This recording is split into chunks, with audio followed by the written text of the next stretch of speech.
മക്കളെ, നമ്മളെ business സ്റ്റഡീസിൽ 12 mark weightage വരുന്ന ഒരു വലിയ ചാപ്റ്റർ ആണ് എന്തെന്ന് പറയുന്നത് നമ്മുടെ ഫോംസ് ഓഫ് ബിസിനസ് ഓർഗനൈസേഷൻ എന്ന് പറയുന്ന ചാപ്റ്റർ. അപ്പോൾ ഈ ചാപ്റ്ററിൽ നിന്ന് എന്തായാലും അത്യാവശ്യം നല്ല മാർക്ക് തന്നെ ക്വസ്റ്റ്യൻസ് നമുക്ക് എക്സാമിന് പ്രതീക്ഷിക്കാവുന്നതാണ്. അപ്പോൾ ഈ ചാപ്റ്ററിൽ നമ്മൾ എന്താണ് കൂടുതലും പഠിക്കുന്നത്? പ്രൈവറ്റ് സെക്ടറിൻ്റെ അണ്ടറിൽ വരുന്ന കുറച്ച് ടൈപ്സ് ഓഫ് ഓർഗനൈസേഷൻ അല്ലെങ്കിൽ ബിസിനസ് ഓർഗനൈസേഷൻസിനെ കുറിച്ചാണ് നമ്മൾ ഈ ചാപ്റ്ററിൽ കൂടുതൽ ഡിസ്കസ് ചെയ്തിട്ടുള്ളത് അല്ലേ. അപ്പോൾ എത്ര ടൈപ്പ് ഓർഗനൈസേഷൻസ് വരുന്നുണ്ട്? സോൾ പ്രൊപ്രൈറ്റർഷിപ്പ് ഉണ്ട്, പാർട്ട്ണർഷിപ്പ് ഉണ്ട്, HUF അഥവാ ഹിന്ദു അൺഡിവൈഡഡ് ഫാമിലി ബിസിനസ് ഉണ്ട്, കോപ്പറേറ്റീവ് സൊസൈറ്റീസ് ഉണ്ട്, പിന്നെ എന്തൊക്കെയാണ് ജോയിൻറ്റ് സ്റ്റോക്ക് കമ്പനീസ് ആണല്ലേ വരുന്നത്. അപ്പം ഇത്രയും ഓർഗനൈസേഷൻസും അതിൻ്റെ ടൈപ്പ് ഓഫ് ഓർഗനൈസേഷൻസ്, അതായത് ഇപ്പോൾ പാർട്ട്ണർഷിപ്പിൻ്റെ കേസ് എടുക്കുകയാണെങ്കിൽ എന്താ പാർട്ട്ണർഷിപ്പ്, എന്തൊക്കെയാണ് ടൈപ്പ് ഓഫ് പാർട്ട്ണർഷിപ്പ്, അതുപോലെ തന്നെ പാർട്ട്നേഴ്സ്, ടൈപ്പ് ഓഫ് പാർട്ട്നേഴ്സും പാർട്ട്ണർഷിപ്പിനെ കുറിച്ചും പഠിക്കുന്നുണ്ട്, പാർട്ട്ണർഷിപ്പ് ഡീഡിനെ കുറിച്ച് പഠിക്കുന്നുണ്ട്, പിന്നെ അത് രജിസ്റ്റർ ചെയ്യേണ്ടത് കമ്പൽസറി ആണോ എന്നുള്ളതിനെ കുറിച്ച് പഠിക്കുന്നുണ്ട്. അതുപോലെ തന്നെ നമ്മൾ കോപ്പറേറ്റീവ് സൊസൈറ്റീസിൻ്റെ കേസ് എടുക്കുകയാണെങ്കിൽ ടൈപ്പ് ഓഫ് കോപ്പറേറ്റീവ് സൊസൈറ്റീസ് എടുക്കുന്നുണ്ട് അല്ലേ. എത്ര ആൾക്കാർ വേണം ഒരു കോപ്പറേറ്റീവ് സൊസൈറ്റി തുടങ്ങാൻ, എന്താണ് കോപ്പറേറ്റീവ് സൊസൈറ്റി എന്നുകൊണ്ട് ഉദ്ദേശിക്കുന്നത്, അതുപോലെ തന്നെ നമ്മൾ ജോയിൻ ഹിന്ദു ഫാമിലി ബിസിനസ് എന്ന് പറയുന്നത് എന്താണ്, അതിൻ്റെ ആരായിരിക്കും അതിൻ്റെ കൺട്രോളിൽ നിൽക്കുന്നുണ്ടാവുക, അതിൻ്റെ മെമ്പേഴ്സ് ആരൊക്കെയാണ് എന്നൊക്കെ നമ്മൾ ഡിസ്കസ് ചെയ്യുന്നുണ്ട്. ഇപ്പോൾ ജോയിൻറ്റ് സ്റ്റോക്ക് കമ്പനീൻ്റെ കേസിൽ വരികയാണെങ്കിൽ എത്ര ടൈപ്പ് കമ്പനീസ് ഉണ്ട്, പ്രൈവറ്റ് ഉണ്ട്, പബ്ലിക് ഉണ്ട് അല്ലേ. അപ്പോൾ ഇത്രയും കാര്യങ്ങൾ നമ്മൾ എന്ത് ചെയ്യുന്നുണ്ട് ഈ ചാപ്റ്ററിൽ പഠിക്കുന്നുണ്ട്. അപ്പോൾ അതുകൊണ്ട് നമുക്ക് എന്ത് ചെയ്യാം, ഈ ഒരു ചാപ്റ്റർ നമുക്ക് ഒരുമിച്ച് കുറച്ച് ക്വസ്റ്റ്യൻസിലൂടെ നമുക്ക് എന്ത് ചെയ്യാം, ഒന്നുകൂടി ഒന്ന് റിവൈസ് ചെയ്തെടുക്കുക കേട്ടോ. അപ്പോൾ എന്ത് ചെയ്യാം, എൻ്റെ മക്കളും എൻ്റെ കൂടെ തന്നെ ഇതിന് ആൻസേഴ്സ് പറഞ്ഞ് വേണം പോകാൻ കേട്ടോ. അപ്പോൾ നമുക്ക് ആദ്യത്തെ ക്വസ്റ്റ്യൻ നോക്കിയാലോ. നമ്മുടെ ആദ്യത്തെ ക്വസ്റ്റ്യൻ വരുന്നത് എന്താണ്? Elder member in HUF is called അല്ലേ. എൽഡർ മെമ്പർ ആരായിരിക്കും? ഹിന്ദു അൺഡിവൈഡ് ഫാമിലിയിലെ എൽഡർ മെമ്പർ ആരായിട്ടാണ് അറിയപ്പെടുന്നത്? കർത്തയായിട്ടാണ് അറിയപ്പെടുന്നത് അല്ലേ. Okay, members of HUF business ആരായിരിക്കും? അതിൻ്റെ മെമ്പേഴ്സിന് നമ്മൾ എന്ത് പേരാണ് പറയുന്നത്? കോ പാർട്ട്നേഴ്സ് ആണ് പറയുന്നത്. പിന്നെ അവരുടെ ലാബിലിറ്റി, അതായത് കർത്താൻ്റെ ലാബിലിറ്റി എന്തായിരിക്കും? അൺലിമിറ്റഡ് ആയിരിക്കും അല്ലേ. അപ്പോൾ മെമ്പേഴ്സിൻ്റെ ലാബിലിറ്റിയോ? മെമ്പേഴ്സിൻ്റെ എന്തായിരിക്കും? ലിമിറ്റഡും ആയിരിക്കും. അതായത് കർത്തേൻ്റെത് അൺലിമിറ്റഡും മെമ്പേഴ്സ് അഥവാ കോ പാർട്ട്നേഴ്സിൻ്റെത് ലിമിറ്റഡും ആയിരിക്കും കേട്ടോ. നോട്ട് ചെയ്ത് വെക്കണം ഈ പറയുന്ന പോയിന്റ്സ് ഒക്കെ കേട്ടോ. പിന്നെന്താ, which among the following is the main characteristic of Hindu undivided family എന്നാണ് ചോദിക്കുന്നത്. അതിൻ്റെ ക്യാരക്ടറിസ്റ്റിക് എന്തൊക്കെയാണെന്ന് നോക്കിയാലോ. സിംഗിൾ ഓണർഷിപ്പ് ആണോ, ട്രാൻസ്ഫർ ഓഫ് മെമ്പർഷിപ്പ് ആണോ, മെമ്പർഷിപ്പ് ബൈ ബർത്ത് ആണോ, രജിസ്ട്രേഷൻ ഈസ് കമ്പൽസറി ആണോ? മെമ്പർഷിപ്പ് ബൈ ബർത്ത് ആണ് ഇതിൻ്റെ ക്യാരക്ടറിസ്റ്റിക് വരുന്നത്. കാരണം വേറെ ഒന്നും കൊണ്ടല്ല, നമ്മുടെ ഫാമിലി ബിസിനസ് ആയതുകൊണ്ട് തന്നെ മെമ്പർഷിപ്പ് ബൈ ബർത്ത് വരുന്നതായിരിക്കും കേട്ടോ. പിന്നെ A dash partner is one who allows the use of his or her name ആണ് പറയുന്നത്. നമ്മുടെ പാർട്ട്ണർഷിപ്പിലെ ക്വസ്റ്റ്യൻ ആണ്. പാർട്ട്ണർഷിപ്പിലെ ടൈപ്പ് ഓഫ് പാർട്ട്നേഴ്സിൽ പേര് യൂസ് ചെയ്യാൻ വേണ്ടിയിട്ട് നമുക്ക് അലൗ ചെയ്യുന്നത് ആരാണ്? നോമിനൽ പാർട്ട്ണർ ആയിരിക്കും കേട്ടോ. ആറാമത്തെ ക്വസ്റ്റ്യൻ എന്ന് പറയുന്നത് മാച്ച് ദ ഫോളോയിങ് ആണ്. നമുക്കൊന്ന് മാച്ച് ചെയ്ത് നോക്കിയാലോ. ആക്റ്റീവ് പാർട്ട്ണർ ഉണ്ട്, നെയിമിംഗ് പാർട്ട്ണർ ഉണ്ട്, സ്ലീപ്പിംഗ് പാർട്ട്ണർ ഉണ്ട്, പാർട്ട്ണർ ബൈ എസ്റ്റോപ്പൽ ഉണ്ട്. പിന്നെ നോ ആക്റ്റീവ് പാർട്ടിസിപ്പേഷൻ ആണ് ബി കോളത്തിൽ വരുന്നത്. Active participation, no capital contribution, permission to use name.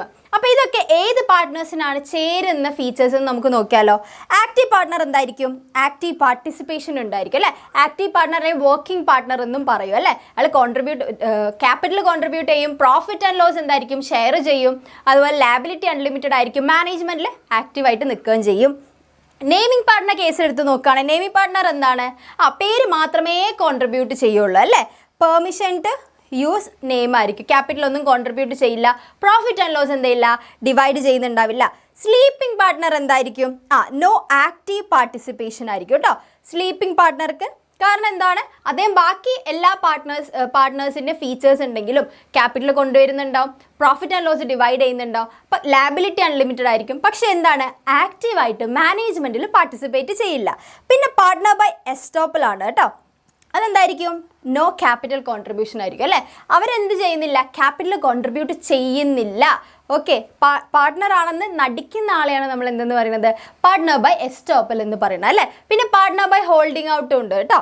Okay, clear അല്ലേ. ഇനി ഏഴാമത്തെ ചോദ്യം എന്താണ്?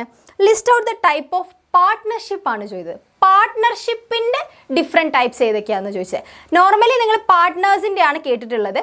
പാർട്ട്ണർഷിപ്പിൻ്റെ ടൈപ്സ് എന്തൊക്കെയാണെന്ന് നോക്കിക്കഴിഞ്ഞാൽ എങ്ങനെയാണ്? നമ്മൾ മെയിനായിട്ട് 4 പാർട്ട്ണർഷിപ്പാണ് വരുന്നത്. 4 ടൈപ്പ് പാർട്ട്ണർഷിപ്പ് വരുന്നുണ്ട്. എങ്ങനെയാണെന്ന് വെച്ച് കഴിഞ്ഞാൽ നമ്മൾ പാർട്ട്ണർഷിപ്പിന് എന്ത് ചെയ്യുന്നു? പാർട്ട്ണർഷിപ്പിനെ നമ്മൾ ഡിവൈഡ് ചെയ്യുന്നുണ്ട് അല്ലേ. ഒന്ന് ഡ്യൂറേഷൻ്റെ ബേസിസിലും പിന്നെ ലാബിലിറ്റീൻ്റെ. ഓക്കെ, അതിൽ തന്നെ എന്തുണ്ട്? 2 ടൈപ്പ് വരുന്നുണ്ട്. ഏതൊക്കെയാണ്? പെർട്ടിക്കുലറും ഉണ്ട്, പിന്നെന്താണ്? അറ്റ് വില്ല്, പാർട്ട്ണർഷിപ്പ് അറ്റ് വില്ലും ഉണ്ട്. ഓക്കെ, ഇനി ലാബിലിറ്റി നോക്കുകയാണെങ്കിലോ ജനറലും ഉണ്ട്, പിന്നെ എങ്ങനെയാണ്? ജനറലും ഉണ്ട്, പിന്നെ ലിമിറ്റഡും ഉണ്ട് കേട്ടോ. ഓക്കെ, അപ്പം 4 ടൈപ്പാണ് എന്തെന്ന് വരുന്നത്?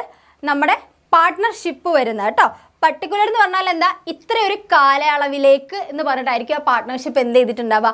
ഫോം ചെയ്തിട്ടുണ്ടാവുക. പാർട്ട്ണർഷിപ്പ് അറ്റ് വിൽ എന്ന് പറയുമ്പോൾ അങ്ങനെ ഒരു കാലയളവ് നിശ്ചയിച്ചിട്ടില്ലാത്ത പാർട്ട്ണർഷിപ്പ് ആയിരിക്കും. പിന്നെന്താ? ജനറൽ എന്ന് പറഞ്ഞാൽ എന്താ? ലാബിലിറ്റി എന്തായിരിക്കും? സാധാരണ ഇതിലെ പോലെ തന്നെ പാർട്ട്ണർഷിപ്പിലെ പോലെ തന്നെ അൺലിമിറ്റഡ് ആയിരിക്കും ജനറൽ പാർട്ട്ണർഷിപ്പ്. പിന്നെ അതുപോലെ തന്നെ എന്താണ്? ലിമിറ്റഡ് പാർട്ട്ണർഷിപ്പ് എന്ന് പറഞ്ഞാൽ എന്താ? ലാബിലിറ്റി ലിമിറ്റഡ് ആയിരിക്കും കേട്ടോ. ഓക്കെ, പിന്നെ maximum number of partners in a partnership. ഒരു പാർട്ട്ണർഷിപ്പിൽ മാക്സിമം എത്ര മെമ്പേഴ്സ് വരെയാകാം? 50 ആണ് കേട്ടോ. ആൻസർ 50 ആണ്. 9ാമത്തെ നോക്കിയാലോ? 1 man 1 vote is the principle of dash form of organization. ഏത് ഫോം ഓഫ് ഓർഗനൈസേഷൻ്റെ പ്രിൻസിപ്പിളാണ് അത്? അത് നമ്മുടെ കോപ്പറേറ്റീവ് സൊസൈറ്റീൻ്റെതായിരിക്കും കേട്ടോ. അവിടെ ഈക്വൽ വോട്ടിംഗ് റൈറ്റ് ആണ്.